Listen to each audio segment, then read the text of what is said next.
All right, now we're going to do a couple more hammer exercises. We're going to do the curling hammer toss and the overhead hammer toss. I don't recommend doing either of these till you've got a pretty good handle on your implement. Know that you can handle the weight, know that you can handle the movement. And at the end, we'll go over a couple modifications for if you're quite not there yet. All right, so for the curling hammer toss, you just start out, your weighted hand is palm up, non-weighted hand's palm down.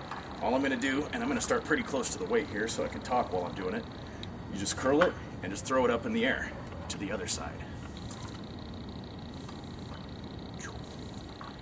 Like I said before, the hand's close to the weight.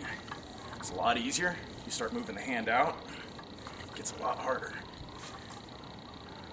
So, next time you do curls for the girls, you don't have to sit at the preacher station with dumbbells or a little curl bar or whatever. You can throw a little hammer around. It's just a lot more fun, and people don't make fun of you as much. Mean old power lifters. The overhead toss, you have both palms down. Bring it up here. Once again, I'm going to start near the weight. It's kind of the same principle. I'm going to throw this up in the air and switch hands.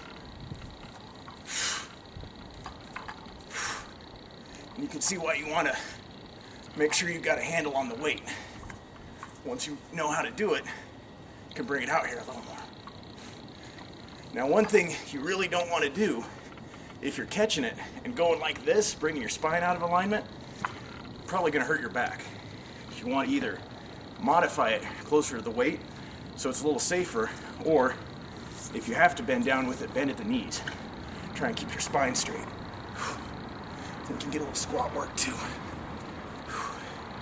Of course, if you want, you can superset these in a manner of speaking. Palm down, curl, or clean, toss, down. Now, if you're not quite up for that, you can also do a more conventional curl. Grab it like this, don't worry about throwing it.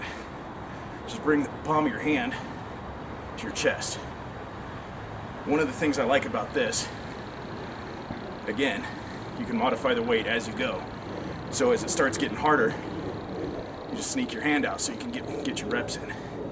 The other thing I like about it is the movement's a little more natural. You can see when I brought up my hand for emphasis, I didn't bring it out here. That impinges the shoulder. And you probably won't hurt your shoulder with curls, but why not move in the natural course?